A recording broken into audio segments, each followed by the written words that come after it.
तमाम हज़रात दुरूद पाक पढ़ लीजिए। अल्लाहुम्मा सल्ली अला मुहम्मद व अला आलि मुहम्मद कमा सल्लैता अला इब्राहीमा व अला आलि इब्राहीमा इन्नका हमीदुम मजीद। अल्लाहुम्मा बारिक अला मुहम्मद व अला आलि मुहम्मद कमा बारकता अला इब्राहीमा व अला आलि इब्राहीमा इन्नका हमीदुम मजीद।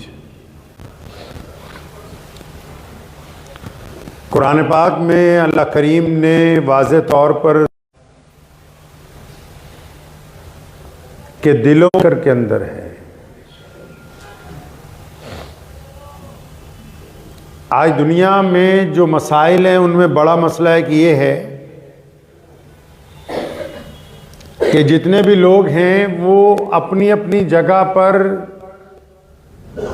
बेचैन नज़र आते हैं। सब कुछ होने के बावजूद भी उनको ऐसा लगता है कि अभी कुछ कमी में बाकी। बात दूसरों के मुताल्लिक, अपनों के मुताल्लिक गर्दिश करती रहती। सुबह को जब उठते हैं, उठने के बाद तो चाहिए कि बंदा फ्रेश हो, लेकिन अब मामला उसके उलट हुआ है। रात को बिस्तर पर पहुंचते हैं आराम के लिए कि सुबह बिल्कुल फ्रेश उठेंगे, लेकिन अब जब लोग ज़्यादातर सुबह को उठते हैं तो और ज़्यादा थके हुए होते हैं, क्योंकि सारी रात दिमाग नहीं सोता है, जिस्म सो जाता है। दिमाग चक्कर लगाता रहता है, बिना जुड़ी हुई फिल्म की तरह कभी कुछ दिखा रहा है, कभी कुछ दिखा रहा है आंखों के आगे। तो बंदा जब सुबह को उठता है वो परेशान उठता है, उसका जिस्म पहले से ज़्यादा तकलीफ़ में होता है। क्यों? क्योंकि जिस्म ने सारी रात दिमाग के साथ जद्दोजहद की है, वो उस आराम की हालत में नहीं पहुंचा जो पहुंचना चाहिए था। कुछ लोग सुकून की तलाश में पहाड़ों पे जाते हैं, पहाड़ वाले ज़मीन पे आते हैं। कुछ समुंदरों में जाते हैं,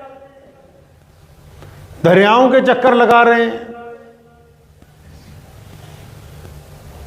कुछ दूर दराज का सफर कर रहे हैं। क्या करना है भाई?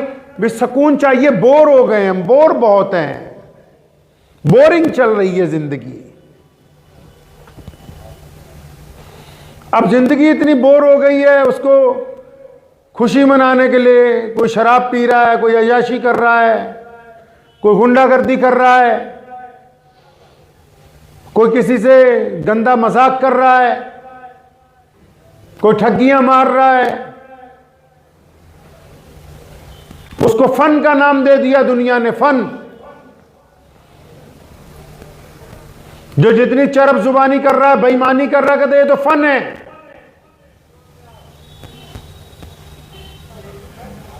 शहीद आजम सुल्तान टीपू शहीद रहमतुल्लाह अलैह के सामने अंग्रेज ने कहा था कि हम जंग लड़ रहे हैं और जंग और इश्क में सब कुछ जायज़ है, तो सुल्तान ने कहा था नहीं, इस्लाम ने कहा कि जंग हो या फिर मोहब्बत हो, उसमें सब चीज़ें जायज़ नहीं होती। मोहब्बत में जिस्म का बगैर निकाह के इस्तेमाल करना हराम है, और जंग में किसी को धोखा दे के कत्ल कर देना भी हराम है।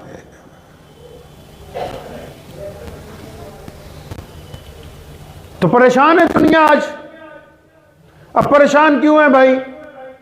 कई अच्छे अच्छे नमाजी भी परेशान है। जरूरी नहीं कि बेदीन ही परेशान है, नमाजी भी परेशान है, दीनदार लोग भी परेशान है। दिल को सुकून ही नहीं है।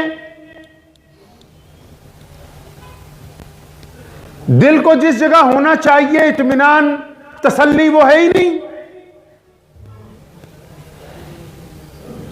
अच्छे अच्छे बड़े बड़े पहुंचे हुए वली जो आजकल अपने आप को कहते हैं, वो परेशान है। भाई क्या बात हो गई? बात यह है कि हमारे प्यारे पैगंबर अलैहिस्सलातु वस्सलाम ने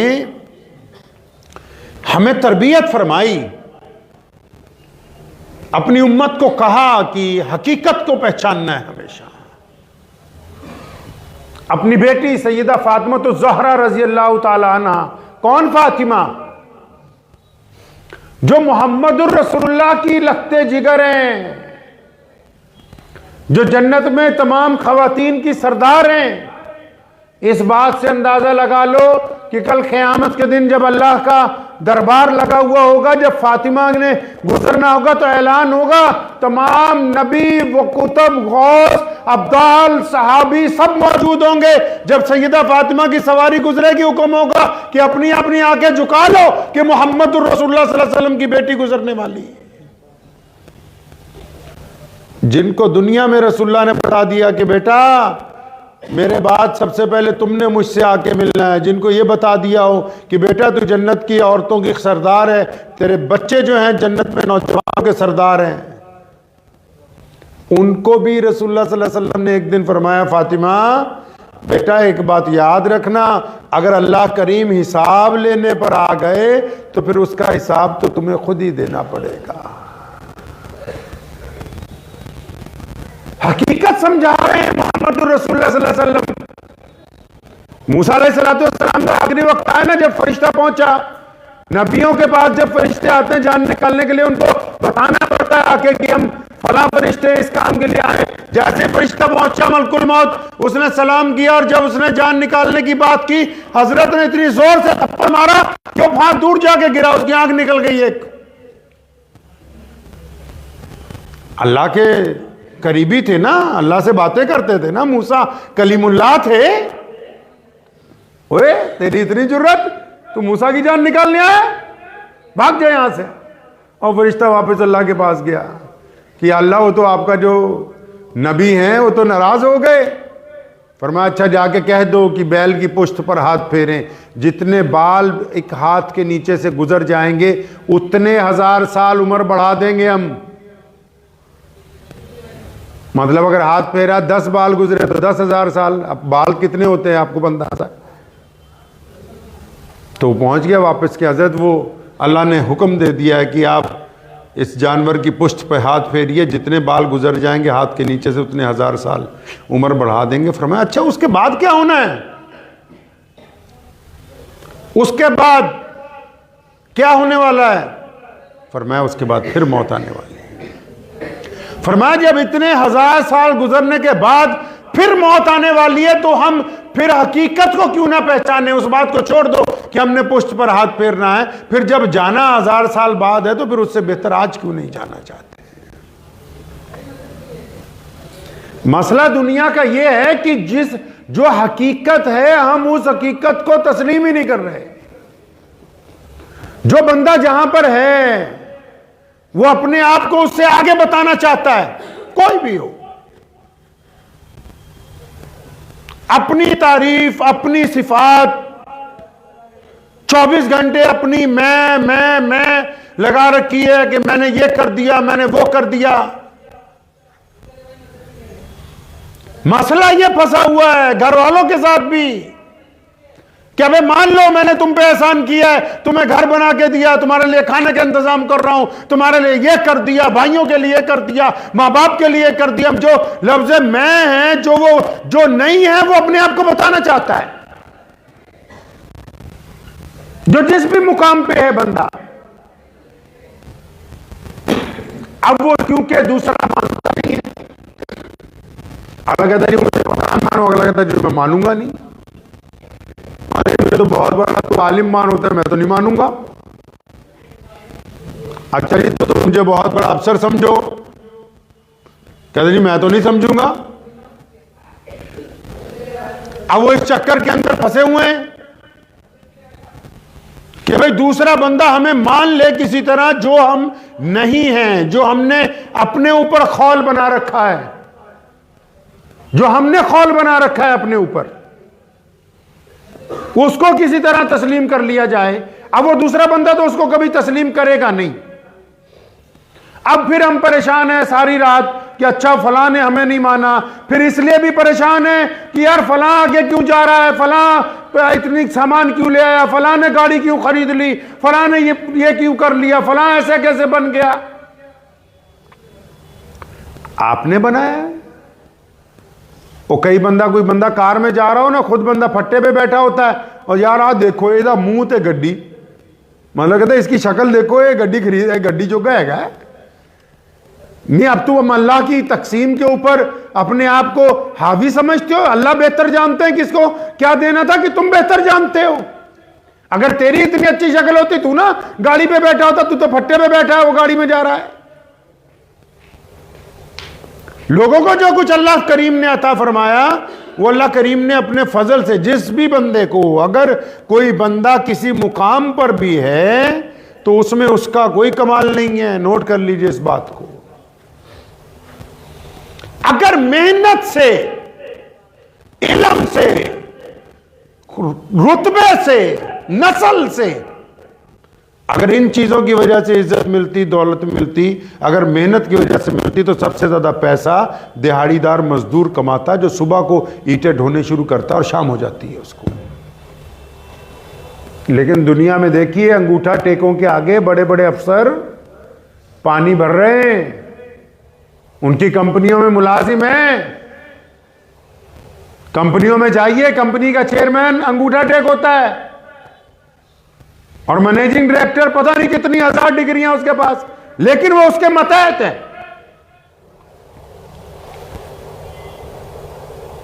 हकीकत को जब तक हम अपनी जाती जिंदगी में, आप अपनी जाती जिंदगी में, मोहम्मद रसूलुल्लाह सल्लल्लाहु अलैहि वसल्लम ने हमें हकीकत पसंदी सिखाई कि हम हकीकत के साथ जुड़ के रहेंगे, असलियत को पहचानेंगे, जिस मुकाम पे अल्लाह ने हमको रखा है उस मुकाम को पसंद करेंगे, फिर कोशिश करेंगे कि इससे आगे बढ़ें, और उस कोशिश में इखलास होगा तो फिर अल्लाह की मदद शामिल होगी। अगर उस कोशिश में दूसरों की टांग खींचना है, और उस कोशिश में हसद है, उस कोशिश में कीना है, उस कोशिश में बुराइयां हैं, उस कोशिश में लोगों के खिलाफ साजिशें हैं, तो फिर आप किसी का कुछ नहीं बिगाड़ सकते। जहां पर हैं आपको उससे भी एक पायदान पीछे चले जाना है, उस पायदान से भी पीछे चले जाना है। उमर बिन खत्ताब रज़ियल्लाहु तआला अन्हु का मशहूर किस्सा है, मशहूर वाकया है। अरब में आज भी रवाज है, जब बहुत दोपहर होती है तो लोग एक दूसरे से मिलने नहीं जाते। दोपहर को मार्केटें बंद हो जाती हैं अब भी, गर्मी की शिद्दत की वजह से। तो हज़रत ज़ोहर की नमाज पढ़ा के अमीरुल मोमिनीन उमर बिन खत्ताब रज़ियल्लाहु तआला अन्हु निकले, तो घर जा रहे थे, तो रास्ते में एक चौराहे पे चंद लोग खड़े थे। तो अमीरुल मोमिनीन गुजर रहे थे, तो किसी ने देख के कहा कि वो देखो उमर जा रहे हैं, इनका तो इतना दबदबा हो गया है, इनका इतना रोब हो गया है, इनकी अब इतनी चलती है कि अगर किसी भी देश में इनकी तरफ से एक रुक्का लिख के भेज दिया जाए कि इस हुकूमत को मुझे दे दो, तो बगैर लड़ाई के, बगैर फौज भेजे हुए वो शहर फतेह हो जाता है। इतना इनका दबदबा हो गया है। घर पहुंचे, खाना खाया, आराम नहीं किया, बड़े बेचैन हो गए, परेशान हो गए। वापिस आए मस्जिद में। उस वक्त मुसलमानों की मस्जिदें ही मुसलमानों की सियासतगाह होती थी। ये तो आज का कमबख्त प्रधान बताता है कि मस्जिद में बैठ के बात ना करना कि किसके हक में जाएंगे सियासत में, किसके हक में नहीं जाएंगे।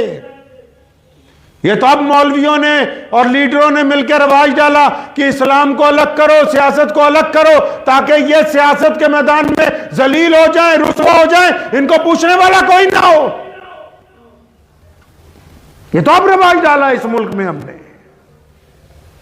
उस दौर में सब कुछ मस्जिद में होता था, नमाज भी मस्जिद में, हुकूमत भी मस्जिद में, सियासत भी मस्जिद में, एनजीओ भी मस्जिद में, खैराती इदारा भी मस्जिद में, यतीमों की कफालत भी मस्जिद में, तालीम भी मस्जिद में, मिस्कीनों की मदद भी मस्जिद में, लोगों के माहनामे वजीफे भी मस्जिद से।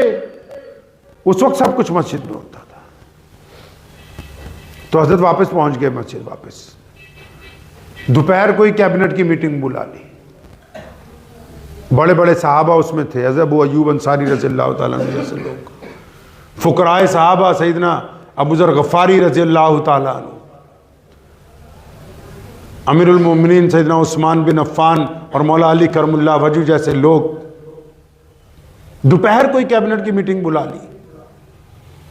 अब उस दौर में कैबिनेट की मीटिंगें होती रहती थी उमर रज़ियल्लाहु ताला अन्हु की, बार बार कि आज फलां मुल्क फतेह हुआ, आज फलां जगह गवर्नर लगाना है, आज फलां गवर्नर उतारना है, आज फलां शहर नया बसाना है, आज फलां किला जो है वो मिल गया, रोज मीटिंगें होती रहती थी।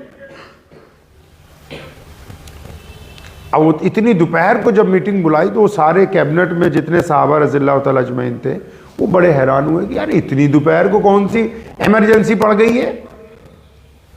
अब जब वो सब आ गए, ध्यान से सुनना इस वाक़े को, कि आप सबके लिए, जब सारे साहबा आ गए जो कैबिनेट में थे तो उमर रज़ियल्लाहु ताला अन्हु मेंबर पे खड़े हुए। क्या कह रहे हैं खड़े होके?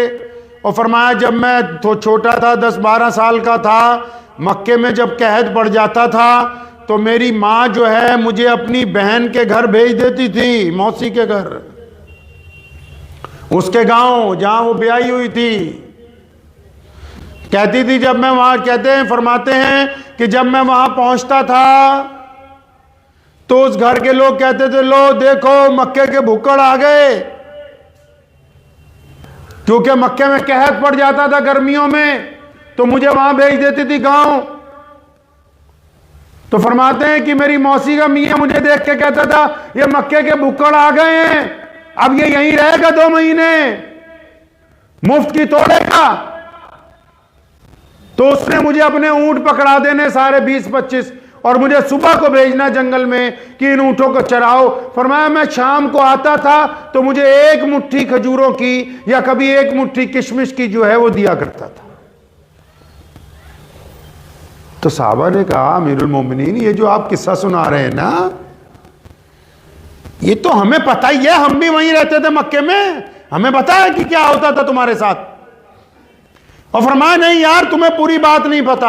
मेरे अब्बा ने एक दिन मुझे कहा कि उमर ये ऊंट जरा लाइन में लगाओ, कोई व्यापारी आने वाला है। तो 5-7 ऊंट थे। फरमाते मैंने एक ऊंट को लाइन में खड़ा किया, फिर दूसरे को खड़ा किया, जब तीसरे को खड़ा किया तो पहले वाला अपनी जगह से भाग गया। फरमाया मैंने पहले वाले को पकड़ के खड़ा किया, जब चौथे को लगाया तो तीसरा निकल गया बीच में से,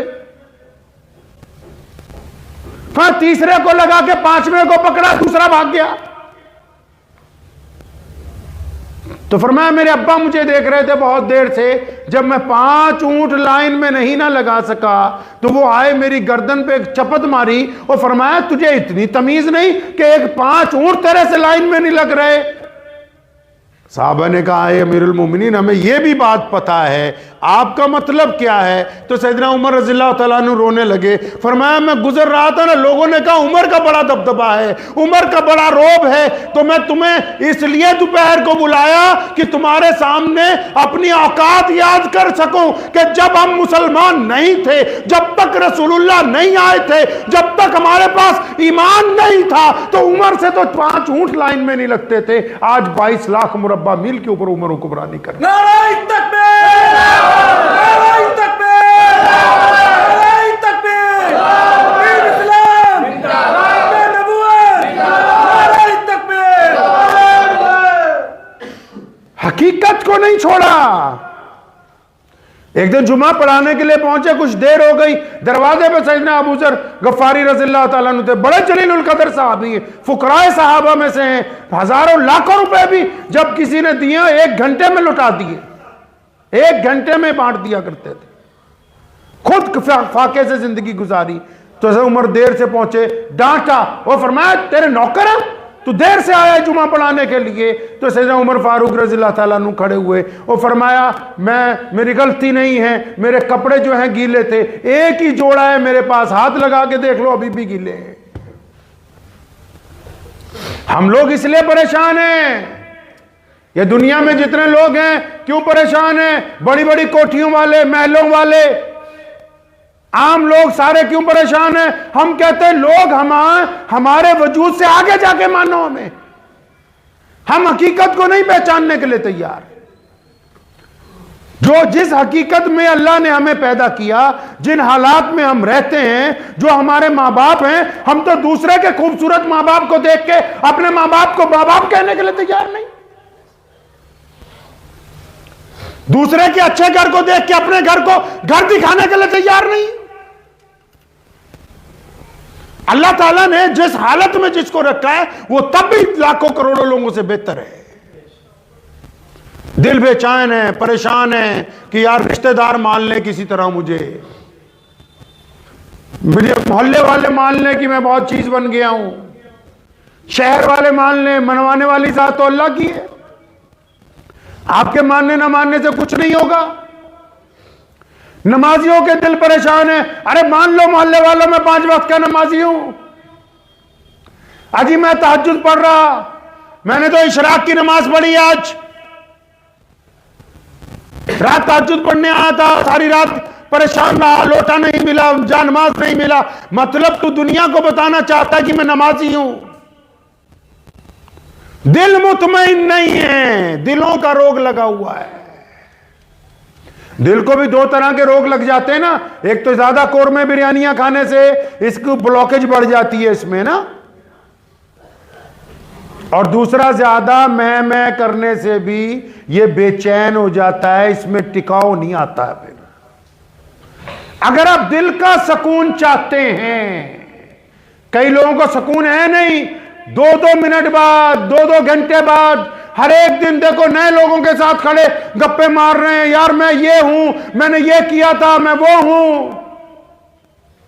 अगर किसी को देखना हो कि बंदा ढंग का है या बेईमान है, ईमानदार है नहीं है, खानदानी है या गैर खानदानी है, सबसे पहले यह पता करो कि इसके यार कितने पुराने हैं। अगर तो यार वही हैं जो बचपन में थे, तब तो ईमानदार भी है, खानदानी भी है। अगर ये नए नए यार बनाता है तो ये बदतरीन कमीना इंसान है। बुल्ले शाह ने कहा ना कि नवे नवे ना यार बनाइए, वांग कमीने आ लोका, नवे नवे दोस्त बनाता है।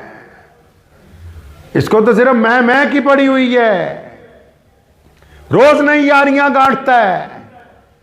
किसी मस्जिद में जाते हैं हम लोग पूरे मुल्क में, तो मस्जिद की हालत देख के भी पता लग जाता है। अगर तो इमाम, अब ये हो सकता है ये गुफ्तगू किसी को अच्छी ना लगे, अगर तो इमाम 25-30 साल पुराना है, फिर तो पता लगता है कमेटी पढ़े लिखे लोगों की है, दानिश्वरों की है। जहां हर 15 दिन बाद, 2 महीने बाद, 6 महीने बाद इमाम बदल रहा है, तो कम से कम कमेटी भी कभी पढ़े लिखे लोगों की बदल के देख लो, जो कम से कम इंसान बन के मस्जिद को चला ले।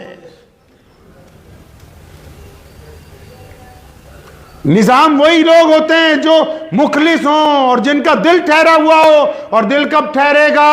अल्लाह के जिक्र के साथ। अल्लाह ने कुरान में वाज़ेह तौर पे कहा, आप चाहे पहाड़ों में घूम लो, आप जमीन के खित्तों में घूमो, आप समुंदर की गहराइयों के अंदर चले जाओ, हवा में पैराशूट लेके गोते लगाते रहो, चाहे बाजारों के अंदर खरीदारी करते रहो, बेहतरीन आइसक्रीमें खाओ, अच्छी कॉफी शॉप पे जाओ, नमे नमे यार बनाओ, बेइंतहा काम करो, लेकिन आपको सुकून नहीं मिलेगा। बिस्तर पे रात को थके हुए पहुंचोगे। हाँ, अगर 24 घंटे में नमाज के साथ कभी कुछ वक्त आप निकाल लें, 10 मिनट का, 15 मिनट का, जिसमें आपका दिल अल्लाह के जिक्र के लिए राजी हो जाए, खुदा के जिक्र के लिए, उस पालनहार के लिए। कुरान पढ़ा कभी? कुरान ने कहा अल्हम्दुलिल्लाह रब्बिल आलमीन। अल्लाह ने यह नहीं कहा कि मैं तुम्हारा रब हूं, फरमाया रब तो हूं लेकिन पालनहार हूं। जिस तरह मां बच्चे को पालती है, फरमाया कायनात का पालनहार हूं मैं। कुछ वक्त अपने रब के लिए निकालें, थोड़ा सा, जिसमें अल्लाह का जिक्र हो, उसकी तस्बीह हो और दिल की तवज्जो अल्लाह की तरफ हो। तवज्जो जब तक अल्लाह की तरफ नहीं होगी, दीनदार लोग क्यों नाकाम है? ये बड़े बड़े लोग दुआएं करते हैं, क्यों कबूल नहीं होती? क्यों टुकड़े हो रहे हैं बड़ी बड़ी जमातों में? मुल्क की जितनी हमारी बड़ी जमातें, चाहे वो मुसलमानों की मौलवियों की जमातें हो, चाहे वो दीनदार लोगों की जमातें हो, सब में टुकड़े हो रहे हैं। क्यों? क्योंकि हुब्बे जा बढ़ गई है। हुब्बे जा बढ़ गई कि मुझे मानो, अल्लाह और उसके रसूल को मानने की बात नहीं है। वो कहते हैं अल्लाह रसूल का नाम हम लेते हैं, मानो हमें तुम। जब तक बंदा इबादत के दौरान भी ये बीमारी सिर्फ दुनियादारों को थोड़ी लगी हुई कि मैं कर रहे हैं, दीनदारों के अंदर भी यही बीमारी फंसी हुई है। जी मैं नमाज पढ़ रहा हूँ, मैं तफसीर कर रहा हूँ, मैं कुरान पढ़ रहा हूँ, मैंने तहज्जुद पढ़ी, मैंने मस्जिद बनाई, मैंने मदरसे में ये दिया, मैंने वो किया। अब जब तुमने मैं ही करनी है तो बकरा ईद का इंतजार करो, छुरी तैयार है इस मैं के ऊपर फिरने के लिए। फिर अल्लाह को पसंद नहीं है ये बात। यहां तक हुक्म है कि एक सजदा, आप मस्जिद में बैठे, आपने सजदा किया, आप नमाज पढ़ रहे हैं, सजदा किया अकेले खाली मस्जिद में, मिसाल के तौर पे आप खाली मस्जिद में अकेले आपने नमाज पढ़ रहे हैं, आपने सजदा किया, ऊपर से मेरे जैसा कोई आ गया, अब आपको पता लग गया एक बंदा और आ गया हॉल में, अब तो सजदा लंबे पे लंबे किए जा रहा कि कोई बात नहीं, अब्दुल रहमान का लड़का आया, इसे पता लगे कि मोहम्मद शफी तो लंबे सजदे करता है। अब ये सजदा हराम है, ये अल्लाह के लिए नहीं है, ये तुमने अब्दुल रहमान के बेटे को दिखाने के लिए किया, इसलिए ये सजदा जो है अल्लाह के करीब कभी कबूल नहीं होने वाला है। बंदा माँ बाप को धोखा दे सकता है, भाई बहनों को धोखा दे सकता है, बीवी को धोखा दे सकता है, यारों को धोखा दे सकता है, पुलिस को धोखा दे सकता है, हुकूमत को धोखा दे सकता है, लेकिन बंदा अल्लाह को धोखा नहीं दे सकता है। और आपका दिल अगर इस बात पर आमादा नहीं है, याद रखो, इस बात को दिल की तख्ती पे लिख के ले जाओ, अगर आपका दिल इस बात पर आमादा नहीं है कि वो आपको बताए कि तुम सही हो या गलत, तो फिर आप चलती फिरती जिंदा लाश हैं, आपका इंसानों के अंदर कोई गिनती नहीं है। अगर दिल ये कहता है कि फलां काम गलत कर रहा है, तो फिर आप अभी जिंदा हैं, आप पलट सकते हैं रब की तरफ, आपके पास मौका है। लेकिन अगर दिल कहता है नहीं नहीं नहीं नहीं नहीं, बस तू ही ठीक है, क्योंकि बहुत सारे लोग दिल जब बिल्कुल स्याह हो जाता है ना, तो इस मुकाम पे पहुंच जाते हैं, उनको ये याद भी नहीं रहता कि हम गुनाह कर रहे हैं, क्योंकि वो बिल्कुल पक्के ठोस मुजरिम बन जाते हैं। तो वक्त निकालिए, निकालेंगे थोड़ा सा वक्त, कोई 5 मिनट 10 मिनट, नमाजों के अलावा किसी वक्त सब लोग उठ के चले जाएं नमाज में से, आप बैठिए मस्जिद में, या रात को उठ के बिस्तर पे, जब कभी आंख खुल जाए बिस्तर पे उठ के बैठिए, नहीं वज़ू होता वहीं बिस्तर पे उठ के बैठिए, किबले की तरफ मुंह कीजिए, अपने रब की हुजूर कुछ दुआ मांगिए, अल्लाह का कोई ज़िक्र खैर कीजिए, अल्लाह करीम आपके दिल के अंदर सुकून पैदा फरमा देंगे। और जब दिल में सुकून हो जाएगा तो अल्लाह ने की तरफ से बड़ी इज़्ज़तें, बड़े रास्ते खुलने वाले हैं इंशाअल्लाह ताला। और अगर दिलों में सुकून नहीं है, फिर तो बस पैसा ही है, पैसा साथ में जाने वाला है नहीं, यहीं पे रह जाना है, पैसा यहीं पे रह जाना है, पैसा किसी के साथ नहीं गया, अमल सबके साथ जाने वाले हैं। तो दिल का सुकून अल्लाह के जिक्र में, अपने रब को याद करें, अपने रब का नाम लें, अल्लाह की तरफ मुतवज्जो करें अपने दिल को, और ये राज अपने और अपने अल्लाह के दरमियान रखें। जिस तरह आप सोचते हो ना कई गुनाह है, छुपा लें किसी को पता न लगे, इस तरह अगर आप अपनी और अल्लाह की दोस्ती को छुपा लें ना, तो किसी को पता ना लगे, तो ऐसी ऐसी जगह आपको इज्जत मिलेगी कि आपको अंदाजा भी नहीं होगा, अंदाजा भी नहीं होगा आपको, आपके वहमो गुमान से ज्यादा। लेकिन अगर आप मैं करने लगे कि जी बस मैं ही हूं सब कुछ, तो फिर तो इस ज़मीन पर बड़े बड़े कब्रिस्तान हैं जहां ऐसे लोग रह रहे हैं जो कहते थे अगर हम चले गए तो फिर ये दुनिया बाकी रहने वाली है नहीं है। तो दुआ कीजिए अल्लाह करीम मुझे भी और आप सबको भी इन बातों पर अमल करने की तौफीक अता फरमाए। व आखिर दावाना अनिल हम्दुलिल्लाह।